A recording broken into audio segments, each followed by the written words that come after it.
Welcome back to the Shine Within podcast. I have Clarissa Burt. She is a globally recognized media personality, producer, and author, over 35 years in the entertainment realm. A major accomplishment in her storied career is her internationally acclaimed award-winning book, The Self Esteem Regime, which was published in November 2021 and quickly followed by its audio release. And as the founder and CEO of In the Limelight Media, her multimedia endeavors span TV, podcasts, and digital magazines with accessibility on platforms like Roku, Amazon Fire, and Apple TV. Passionate about women's empowerment, Clarissa orchestrated the Women's Global event in November 2022. Her illustrious journey includes presenting at the Kremlin, being honored by Pope John Paul II, and contributing to a Nobel Peace Prize. Wow, win in 2011.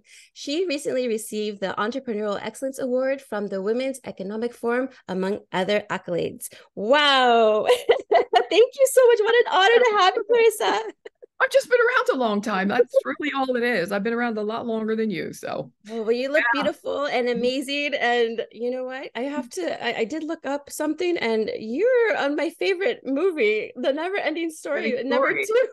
Yes. I love the NeverEnding Story Right. series. Oh my gosh. That was a blast. That was a blast to make. We were in Munich, Germany in the summer of 1989, Oh, wow. filming that. It was really hot, super muggy, and we're in large sound stages, and we just was really uncomfortable. And I can't tell you how uncomfortable those dresses were, but we had a blast doing it. And yeah, so Zaida, the Mean Queen, was stealing the boys' memories, and certainly that movie was a great memory for me.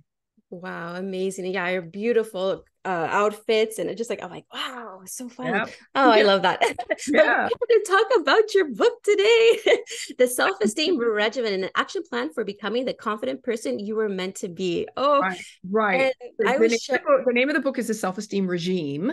And so a regime is an organized way of doing things, which is why I chose the word, apart from the fact that it rhymed. But a regime as an organized way of doing things is a way for me to catalog, if you will, the book in chapters.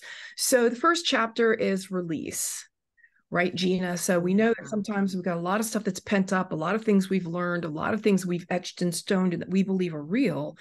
And then we come to a day and we go, well, maybe that's not so real. Maybe what they told me isn't really true.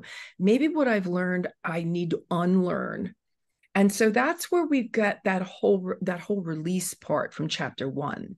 Chapter 2 is then rebuild. And boy, I'll tell you, that's where some of the fun really starts to happen. Chapter 3, then we move on to different things in different chapters. But what I do want to bring home about the work that you'll do in any personal development, that, by the way, it is our sacred duty to ourselves and to others, our own personal development, because we want to be a better person tomorrow than we are today in everything that we do. And every relationship that we are involved in. So I just think that it's very, very important that we're mindful, that it's one of those things that you don't put on the shelf. It's not this is self-help. It's not shelf help, right? So yeah, yeah. I want to put it on the shelf, and we want to make sure that we get that into our calendar too. People say, I don't have the time to. Well, you do, because you can read a chapter a week, Mhm. because it's not that hard, and then put that into your calendar, much as you would any other appointment that you hair appointment, a nail appointment, a doctor's appointment, the vet appointment, a PTA appointment, all the other appointments that you have, you put into the calendar for everything and everyone else. What self development is, what self improvement is making sure you are also dedicating the same, if not more, time to yourself too. Yes. And I was just sharing with you that before I hit record, that I actually suffered from very low self-esteem. I didn't feel like I was worth anything. I hated myself. And a lot of it was perhaps from the childhood trauma that I had experienced, and feeling low and little and having to bottle up all those emotions inside until eventually I got into the relationships. Then all of that anger started coming out, and then I just started hating men all of a sudden, and I'm like, what is going on here? And then I went to drinking, thinking that would be a solution, which it helped a little bit here and there, but it was numbing everything, but wasn't getting to the root cause of why I was acting out the way I was acting out. And the reason why I was just so angry. So I had to really go within and learn. Well, first off, I had to get sober. That's the first thing. I had to get sober You're and already stop going drinking. within by doing getting sober. You were already going. You knew that Yes. you had a path. You were on your path to recovery, which is, by the way, is another re-word. But please finish. Oh, what I was saying is that, yeah, so I just had to learn about who is Gina inside there. And it took a while for me to actually start loving myself, loving the spirit that was just inside, that was waiting to come out and just to shine, and so now I look back, I'm like, wow, I really needed to experience everything so I can experience the darkness. And then now finally I'm experiencing light. So I'm so great. I wish I had your book, by the way. I Yeah, well, really I mean, yeah, it's in Barnes and Noble, number one, and then of course online it's easy to get anywhere. So we'll talk about that whenever you're ready. But the most important thing to know is that you cannot heal in the same environment that hurt you. Mhm. And if you didn't come from a happy family most likely isn't going to come from you. Right. So that's where I talk about what the toxic stops here. We talk a lot about generational traumas, and we talk about the things that have been passed forward, by parents and grandparents and great grandparents and back. But what we really need to do is take responsibility for all of that baggage that was given to us, and then say, okay, that's it. This Mhm. is where the toxic stops. And you've gone on your path and you've learned that that is true. And many people will experience this because a lot of people don't understand that there is something as I'm going to say as simple as, but as difficult as working on your personal development. And when I say difficult, I mean you are going to have to commit to yourself. You're going to have to know that you are worth it, learn your self-worth early on. You're going to also have to come out with courage that you didn't know you had. Because a lot of the courage, a lot of the work that you will do will mean you may have to start distancing yourself.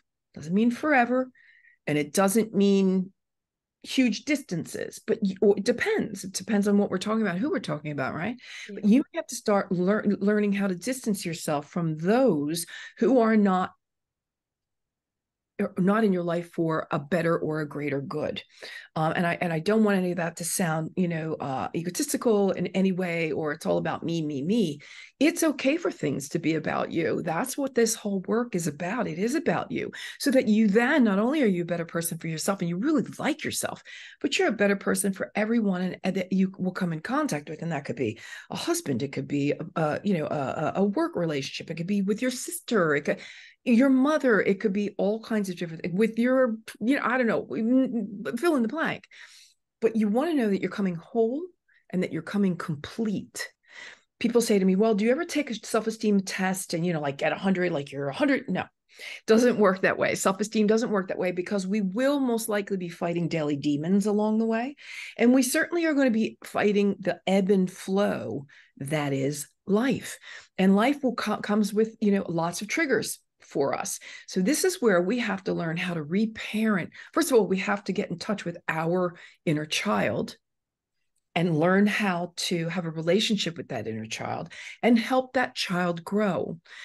We also may have to reparent ourselves, because the parenting that we got wasn't necessarily the parenting that we need. By the way, this is not about bashing anyone. We don't bash, we don't hate, we don't finger point, there's no shame, no blame, and no guilt in the work that we do. What we do want to do is to say, okay, I've gone through enough to know that I'm a big girl now. I put my big girl britches on and I can move forward through this storm, through that ebb and flow. And through reading books like mine, you will have the resources, the tools in the shed that you will need in any given day. And as you go through life, you will have more tools in the shed than you can ever imagine. And it's nice to know that they're there when you need them. Absolutely. Now, in your book, you actually offer a step-by-step program for enhancing self-confidence. Can you give us an overview of what that program entails? Yeah, I think it's really important that I said we started out with responsive. We started out with release, which is really, I think, 99% of the work to do, because getting rid of the old paradigms and shifting out of what was into sometimes the unknown We know we don't want to be there anymore. We don't necessarily know where we want to be just right yet at the outset. So that's really important. Rebuild, we've talked about, that's where you get to like clean slate. Write it all down. Where do you want to be? Who do you want to be? Who do you want in your life? Where do you want to be in 2 years, 5 years, 10 years? And start creating that blueprint, which, by the way, we can also create. I'll come back to this. The blueprint we start creating also with our value system. Our third chapter is responsibility. And that's where we decide, okay, where am I taking responsibility for my life? And where am I shirking responsibility? Because I know, for me, for example, I'm really good with my right brain. I'm very creative, but my left brain, numbers, math, contracts, graphs, sheets. So I'm not good at that. I am not whole brained. I am right brained. So I know that I have to give a little bit of extra love to that part of, especially in my business, because you can't run a business without it, being a whole brain, right? So I do kind of shirk the responsibility there, but then I know how important it is. And then I go, okay, got to take another course, got to take another class. I jump on Udemy, I jump on Coursera, and I keep up on, the things that I need to know. The next place is, the next chapter is replace. Then we talk about reaffirming. We talk about, I'm reading because I don't have the memory to remember the whole chat.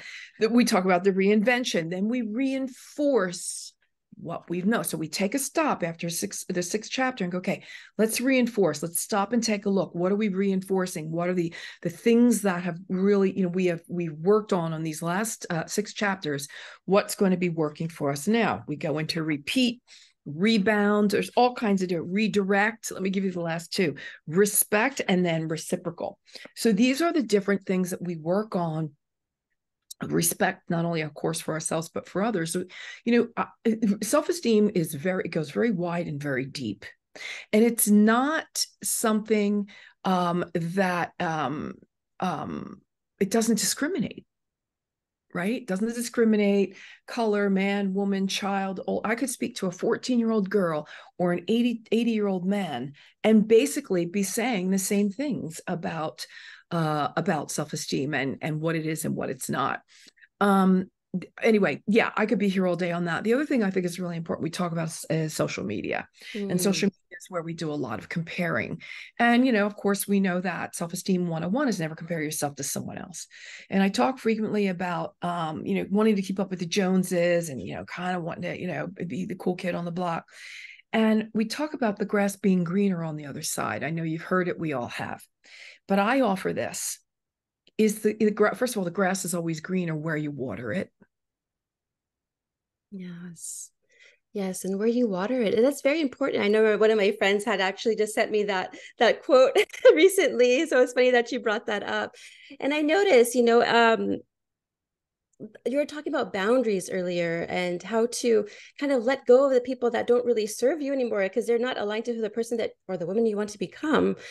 And it's so true. I noticed that I did that, and it was like a gradual process. And it wasn't like overnight, oh, you're out of my life. It was like a slow gradual because they knew exactly my goals. And if they were still partaking in, I'll go, that's fine. That's their life. They can do whatever they want, but I cannot partake in that with them because it was like in the early phases of my recovery. Let me just finish on the grass that's greener. So the grass is greener. That's okay. The grass is greener where you water it. So that's really important. Like, just taking care of you and your homestead first, like really taking care of that. Stop worrying about what everybody else is doing because you're not walking a mile in their shoes. You don't really know what's going on. And that brings me to this point. Is it really the grass is greener on the other side? Or is it AstroTurf? Is it fake? Is it plastic? Is it not real? Is it your perception of what you see or what they have decided they want you to see? So anyway, we could be here all day on that, but it's really, really important to not give so much importance to what everybody else is doing, and certainly no importance at all to what everybody else is thinking, because whatever they're thinking about me is none of my business. It just isn't. That's something really, really important. I think that really helps us understand more about the empowerment pieces that we can pick up along the way. Boundaries, perfect. Boundaries, people think you got to set boundaries and they got to be hard and really rigid and you got to be really angry and you got to raise your voice and it's kind of like this anger. No, you can set a boundary with ease, joy, and glory and just say, can I talk to you for a second? I just want to mention this, and I do this with ease, joy, and glory, but what you just did or what you just said kind of hurt me a little bit. May I explain why? And of course, you'll have your conversation with whomever you're speaking. If someone on the other side says, oh my gosh, I am so sorry. I know I've been guilty of this because, I love teasing somebody, just like the next person does. If somebody says to you, I am so sorry. First of all, I had no idea. Second of all, be sure it will never happen again. You've got a keeper. If someone, however, says to you, oh, come on, get over yourself, be real. What the heck's the problem? And they go down that path, you've probably got a toxic relationship on your hands. And so be real careful. When I talked about the toxicity before, you're going to find it pretty much anywhere and everywhere. So to be mindful about that. You never want to love someone else more than you love yourself, no matter who they may be. I myself had to give up a relationship last year, Christmas time, and it devastated me. I will tell you, it devastated me. I was absolutely in pain for months. And 2 years ago. It was 2 years. I said it was last year. It was 2 years ago. Wow, it's been, I skipped a whole year somewhere. Yeah. 2 years ago at Christmas time. And but I was not, here I was just dropping my book. I just dropped my book on self-esteem. I'm teaching and I'm preaching self-esteem, and I did not feel very esteemed in the relationship that I was in. I had to let it go. I had to let it go. And as painful as it was, every day I reminded myself that I cannot love someone else more than I love myself.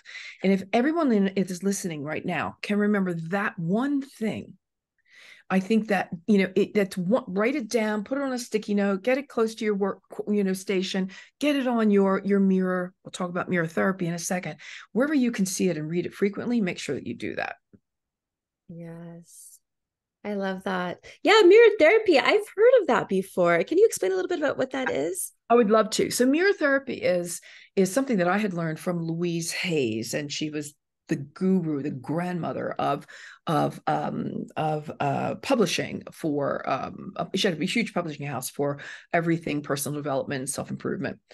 She's long since passed, but she was the one that I had originally learned from mirror therapy, and then it was in Jack Canfield's works. And Jack Canfield is the other half of Chicken Soup for the Soul series with Mark Victor Hansen. And if it was good enough for them, it was good enough for me. And I wanted to incorporate it into the book. And it goes like this. Mirror therapy is going to look weird. It's going to feel weird. It's going to sound weird. And you're probably going to be embarrassed by doing it. Some people that I've tried to coach this is the most difficult thing that they do. And this is where you become your own rah-rah session in front of the mirror. There are two ways to approach a mirror. One is to look at the mirror, and the other one is looking into the mirror. So I'm looking at the mirror when I'm preening, when I'm getting myself ready, I'm brushing my hair, I'm doing my makeup. I am looking at the mirror. When I sit down and look into the mirror, that's when I'm looking into my own eyes, and I'm having that really intense relationship with self, right? And this is where I can say, hi, Clarissa, happy day.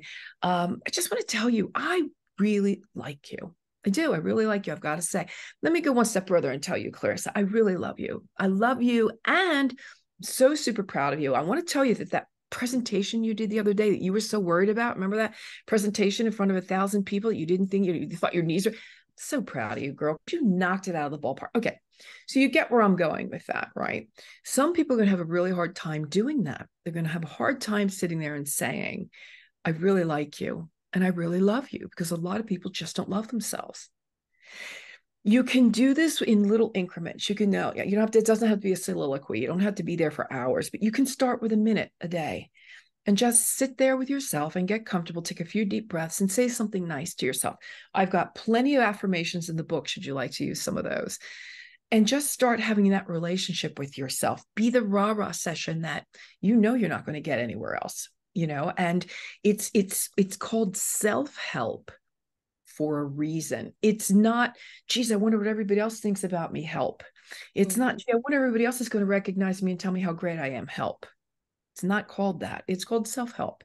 And therein lies the conundrum, if you will, because a lot of people have a hard time, really wanting. So really get into that place and space and getting really comfortable with wanting to have a great relationship with yourself and loving yourself. It's a really cool place to be. And by the way, people say, oh, it's narcissistic. Narcissism is a completely different thing than having happy, healthy self-esteem. Happy, healthy self-esteem is where you do love yourself, where you're in love with yourself, okay, is what they would term as narcissism, and that is the absolute absence of happy, healthy self-esteem. So, yeah. You're so right. Yes, it's a big difference because I always say I love myself. I said, but not in a narcissistic, arrogant way, but more of a loving, compassionate, loving, like giving way. I want to give myself a hug, like I would do with my child, like that kind of love. Right. Yeah. And so a constant state of gratitude appears to be like a central theme in your work as well. Who has influenced you in your journey, and who would you like to express gratitude to? Great question. I do, everybody that came before me, I think, especially in my family trees, no matter how far back we go, I'd like to thank each and every one of them. There's something that I normally read. I don't have at hand right now, but it says something like this. It took, two parents, four grandparents, eight great-grandparents, 16 great-great-grandparents, and it goes back into your family tree to make you the person that you are today. And can you imagine the kind of pain, the kind of sacrifice, the kind of love, the kind of difficulties, the kind of all the things that they had to go through in their lifetimes in order to form who you are today. So I really think that if I would have to have, gratitude toward any one person, I think it would really be more the family tree than one person, with a special shout out to my grandmother, Clarissa, who was really my soulmate and one of the most lovely people I've ever come across in my life. And yeah, I would definitely like to thank all of the ancestors, if you will. I know it sounds probably corny, but I've taken a really deep dive into a little bit more of, the whole trauma, the generational trauma, and what it is that how each one of our ancestors' trauma formed ours. Mm-hmm. Our traumas, and how, so you kind of feel that pain for them. At the same time, wanting to, again, as I said before, the toxic just stops here, and then do the best that you possibly can to make sure that the toxic does stop. There's something else that I wanted to mention, and that is this. We talk frequently in self-esteem about, I am enough, you are enough, we are enough, everybody's enough. So I took it upon myself one day to look up the definition of enough, and enough is defined like this: only as much as is required. Only as much as is required. So by definition, enough is not enough. The word enough is not enough. So going back to the sticky notes and writing this down and keeping it close by, the new mantra is now this: I am so much more than enough. Mm-hmm. So much more than enough. And if you can get to even take that to the mirror therapy with you. So Clarissa, you are just so much more than enough. You are, you are kind and generous, and with all your faults, don't get me wrong. But what we want to concentrate on here are all the good traits, all the good things you are. I am kind, I am generous, I am good, I am giving, I am loving, I am caring, I am intelligent, I am soft, I am, fragile. All the things that we want to, again, underline and underscore that are the good parts of us are, all the not so good parts of us will fall away with more ease and more quickly when we are constantly reaffirming the things that are good about us. Yes. And we start to believe. And that's the thing, we have to start believing that for ourselves as well. Now, what advice would you go ahead and give a young woman who is actually struggling right now with insecurity? Okay, the very first thing that I would do is, first of all, as we said before, never compare yourself to anybody else, because that just doesn't work. Here's the thing: you get to be you. You get to write your blueprint. You get to come to the table. You get to understand who you are and how you can be the best version of yourself in order to better serve your greater good. So just get working on that piece and stop worrying about, when you're living in the negativity of I'm not good enough, you are serving nothing and no one. And I will tell you this too, and it doesn't mean to sound dour, but it does bring to the thought to the fore, and that is, we are not promised tomorrow. Tomorrow's not promised, Gina. So what are we waiting for? Hey, let's get started here. That's why I call it a regime. Again, an organized way of doing things. No more excuses, no more toxic, no more time wasting. I'm starting to do retreats and events right now, especially for women. And we're going to get right to it. Like there's none of that, pussyfooting around. And we're getting to the point. Yeah. The first thing that, apart from that, the second thing that we want to do, and not because it's any less important, because it's extremely important, is to get your value system in place. If I were to say to you, give me your top 4 values right now, a lot of people are going to go, oh, you get the deer in the headlights. And it's like, gosh, I don't even know if I know what values are, or like what's a value and what's a value system.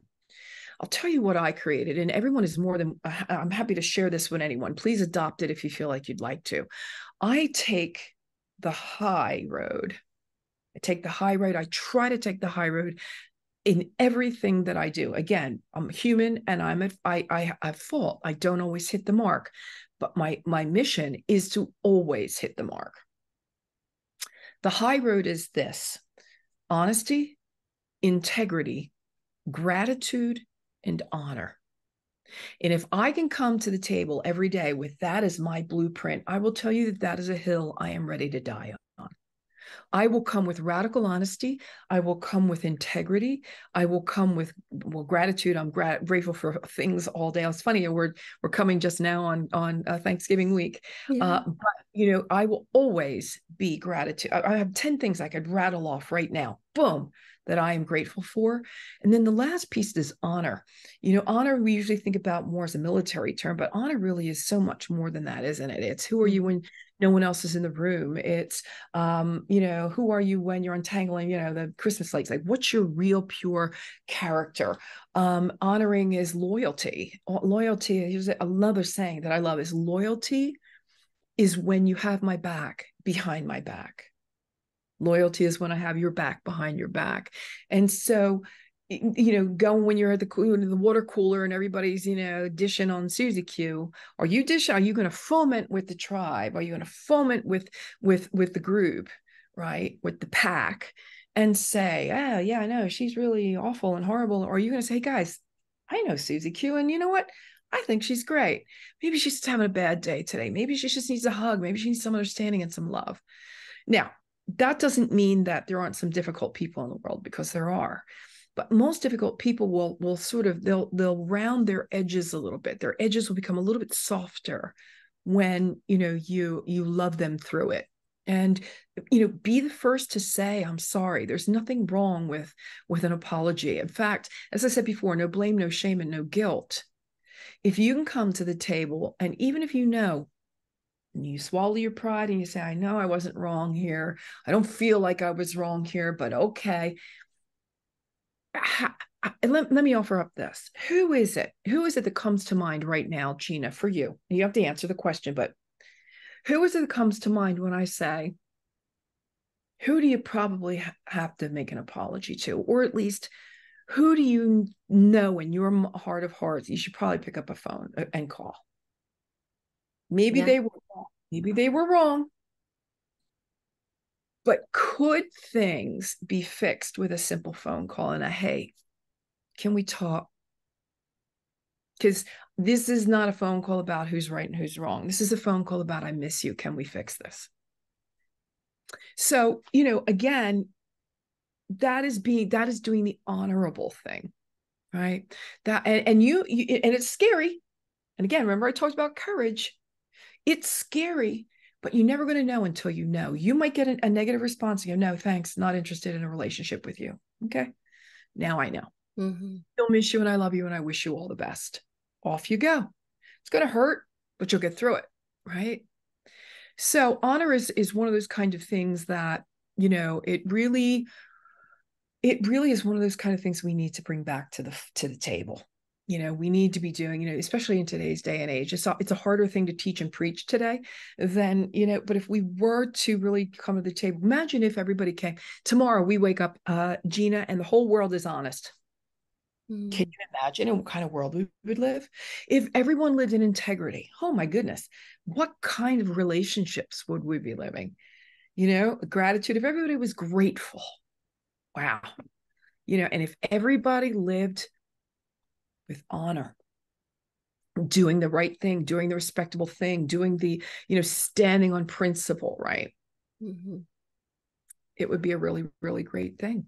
That's beautiful. Yes, I love all of those. Wow, you've actually answered all the questions that I was going to ask. And some I'm like, wow, this is great. And I'm going to re-listen to my podcast and even take better notes. This is amazing. Wow. Really. Yeah. So you said you're having some retreats coming up in the future, or is that in the works right now? It is in the works. It's definitely for 2024. Right now, we're working on, I have the 4 pillars of self-esteem, which are look good, feel good, be good, and greater good. So looking good, we know what that means. And I'm in the middle of creating a beauty line right now that is non-toxic. Oh, wow. As far as feel good is concerned, I also have a cookbook. It's not here. It's a beautiful coffee table cookbook. It's called the Italian Gluten-Free Gastronomy Cookbook. Italian because I lived in Italy for almost 30 years, and I am highly gluten intolerant. So I created with Rita Romano. She's an Italian chef. We created a book that is gluten-free. I'd like everybody to take a deeper dive into wheat and gluten because it is toxic. Wheat is toxic. I'm sorry, but it is. I just watched another whole documentary on it. It is highly, highly toxic. So if the more people can eliminate wheat from their diets, I think the better that they will feel.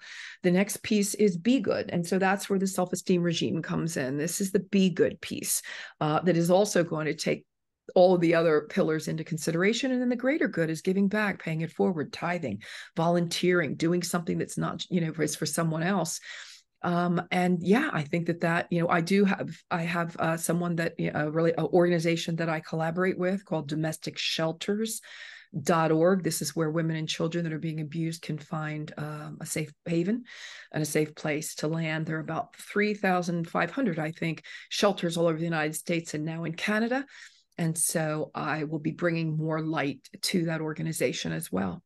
Wow. So those are the 4 pillars. I think everyone should have 4 pillars, and they should have a value system.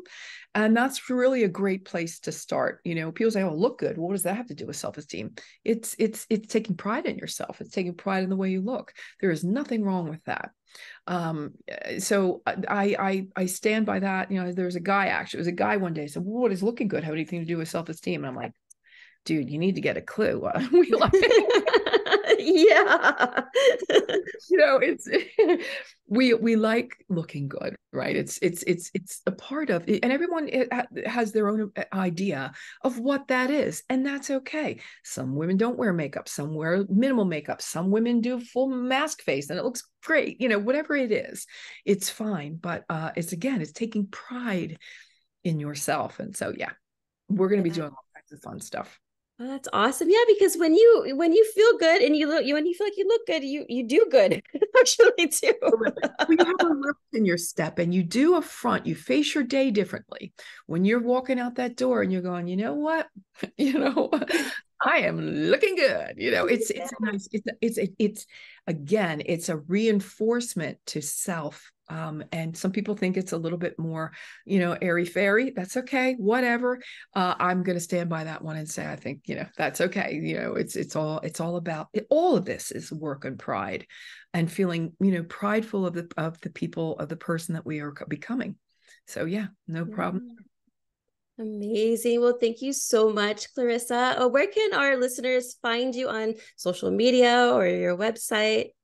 Media, yep, everywhere except Snapchat. So it's Clarissa Burt, B-U-R-T. Website is clarissaburt.com. And you can find the book in Barnes & Noble, in the Barnes & Noble stores. And you can find it on barnesandnoble.com. And certainly it's also on Amazon all over the world. And it's on Kindle and Audible. So no excuses. Yes, no excuses. The self-esteem regime. Oh, I love it. Thank you so much, Clarissa. It's been an honor and such a pleasure. And thank you so much for giving such wonderful value to our listeners today. Thank you very much, Gina.